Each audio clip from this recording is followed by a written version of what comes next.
I'm out in the parking lot this morning, Lisa, because we've got a pretty remarkable story for you. This is a story, of course, of more support for the battles in Ukraine. It's heading over there as the conflict, of course, rages on. It's now, of course, in the second year. And a Mississauga armored car maker, with the help of dozens Ukrainian refugees, well, is sending over vehicles to the front lines. You're taking a look at one of those vehicles right now. Joining me is Roman Shimonov, the CEO of Rochelle.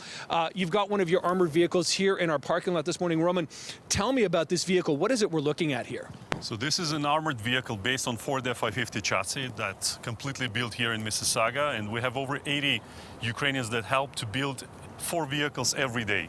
Right. We send hundreds of these vehicles to Ukraine, and these vehicles are already field-proven, combat-proven in Ukraine, and we're getting nothing but amazing feedbacks from there. I wonder what's that like. You know, you told me yourself you're Israeli, but you know, we all feel like we're Ukrainians right now, based on the ongoing effort of the Russian invasion and trying to sort of push that back. When you know you're a part of the resistance, as it were, what is it like that your company and your employees are taking part in this? So I've served the Israeli army for many years, and I know how people feel right now in Ukraine defending their country. And with the help that we are giving them by building these vehicles, we can see the change every day, and we are working really hard to continue supporting them. And I would like to thank the Canadian taxpayers that also contributed to this help. We got a lot of orders from the European Union, from the US government, and now from the Canadian government. And we will continue supporting the Ukrainians. So, Roman, what can these armored vehicles do to help in the front lines for the Ukrainian army? What do they do? What can they do? So this vehicle is not, the purpose of this vehicle is not to replace combat vehicles like the tanks or the LAVs. The vehicle is a multi-platform, multi-use, multi-purpose platform that can transport safely personnel. It can be a command control vehicle. It can evacuate injured people from the battlefield. Yep. And hundreds of vehicles on the ground are doing this job. Okay, and I want to bring in Vladislav right now, who, of course, you are displaced from Ukraine based on the war. Yes. And you're here. You work for Rochelle now. What is that like? What does that mean to you that you're working on helping your fellow Ukrainians back home? Unfortunately, I can't have the opportunity to help our army from the battlefield, but Rochelle gives the ability for me to help our army and our people, Ukrainian, from Canada. Mm-hmm.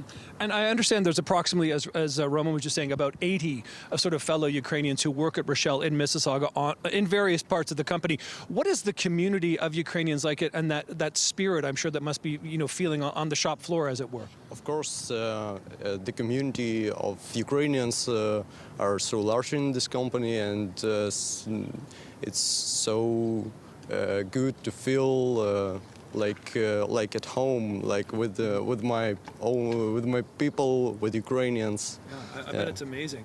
So, Roman, you've just sort of opened the door here. I wonder if we can sort of maybe, Vladislav, if we can open the front door too, and just give people a sense of, you know, you said this is built on a Ford F-150 chassis. 550, pardon me. So, as we open up here, I mean, like, so first of all, you can see the thickness of the glass. This is the thickness of the glass. It's a really thick and heavy vehicle. That's hard. And we have 2 layers of ballistic steel here, but on the inside you will recognize a commercial dashboard, but the whole interior is designed to transport up to 10 vehicles at the same time, with the crew, with the additional equipment if needed.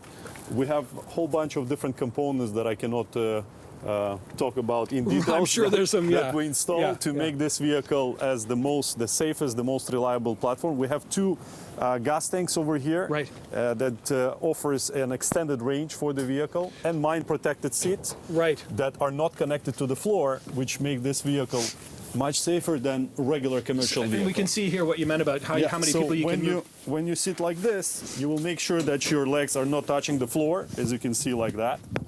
You need to press the button over here. Oh, okay. There we go. Yeah.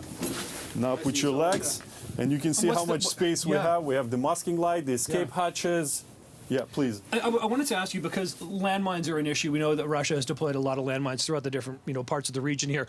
These vehicles need to be built to sort of avoid that, or not avoid it, but sort of be able to defend against it. Can you talk a bit about that without, perhaps explaining too much? That's a great question, and this specific vehicle is not a mine-protected vehicle. Okay.